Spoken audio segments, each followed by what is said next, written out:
श्रावस्ती नगरी में कृषा गौतमी नाम की एक कन्या रहती थी। गौतमी उसका असली नाम था। काम करते करते वह जल्दी थक जाती थी, अतएव लोग उसे कृषा गौतमी के नाम से पुकारते थे। गौतमी ने जवानी में प्रवेश किया और उसका विवाह हो गया। गौतमी गरीब घराने की थी, अतएव उसकी ससुराल के लोग उसका यथोचित आदर न करते थे।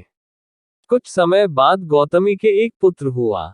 गौतमी के पुत्र जन्म के बाद पूरा घर खुशी से खिल उठा।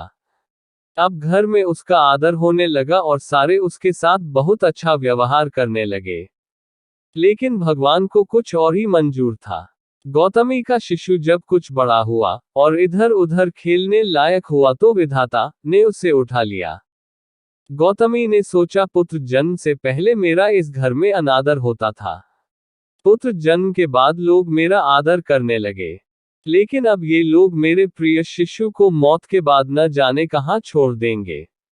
गौतमी अपने मृत पुत्र को गोद में उठाकर उसके लिए घर घर दवा मांगती फिरने लगी। लोग ताली बजाकर हंसी मजाक करते और कहते, पगली, क्या कहीं मरे हुए की भी दवा होती है। गौतमी लोगों के हंसी मजाक को नजरअंदाज करते हुए अपने पुत्र के लिए दवाई ढूंढती हुई यहां वहां घूम रही थी। किसी भले आदमी को गौतमी पर बहुत दया आई। उसने सोचा, इसमें इस बेचारी का कोई दोष नहीं है। यह पुत्र शोक से पागल हो गई है। इसकी दवा बुद्ध भगवान को छोड़कर और किसी के पास नहीं मिल सकती।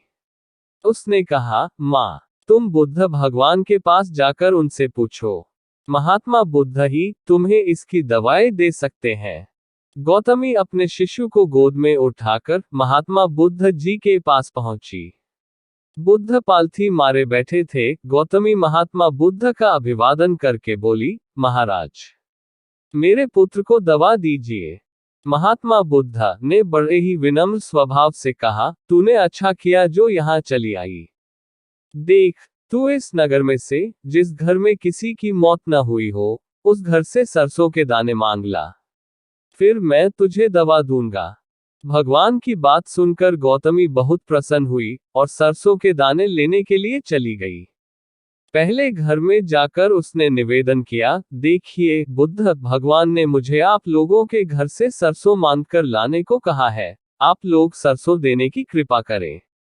गौतमी के ये शब्द सुनकर एक आदमी झट से घर में से सरसों के दाने ले आया और गौतमी को देने लगा। गौतमी ने पूछा, पहले यह बताए कि इस घर में किसी की मौत तो नहीं हुई। यह सुनकर घर के लोग आश्चर्य से कहने लगे, गौतमी, यह तू क्या कह रही है। यहाँ कितने आदमी मर चुके हैं, इसका कोई हिसाब भी नहीं है। गौतमी ने बहुत दुखी होकर कहा, तो मैं आपके घर से सरसों नहीं लूंगी। गौतमी दूसरे घर गई। सब जगह उसे वही जवाब मिला। उसने समझा, शायद सारे नगर में यही बात हो। उसे एकदम ध्यान आया कि बुद्ध भगवान ने शायद जानबूझकर ही मुझे सरसों मांगने के लिए भेजा है। वह शीघ्र ही अपने मृत पुत्र को नगर के बाहर शमशान में ले गई। उसे अपने हाथ में लेकर बोली, प्रिय पुत्र, मैंने समझा था कि शायद तुम ही अकेले मरने के लिए पैदा हुए हो, लेकिन अब मुझे मालूम हुआ कि मौत सबके लिए है। जो पैदा हुआ है उसे एक ना एक दिन अवश्य मरना है। इतना कहकर अपने पुत्र को शमशान में रख गौतमी वहां से लौट आई। जैसे ही गौतमी महात्मा बुद्ध के पास पहुंची, बुद्ध ने पूछा, गौतमी, सरसों के दाने मिल गए हैं क्या। गौतमी, भगवान सरसों नहीं चाहिए। मुझे आपकी बात अच्छी तरह समझ आ गई है कि इस दुनिया में जो आया है उसे एक ना एक दिन यह संसार छोड़कर जाना ही है। दोस्तों, इस तरह महात्मा बुद्ध, जो कि परम ज्ञानी थे, उनके सिर्फ एक प्रवचन से गौतमी की आंखें खुल गई।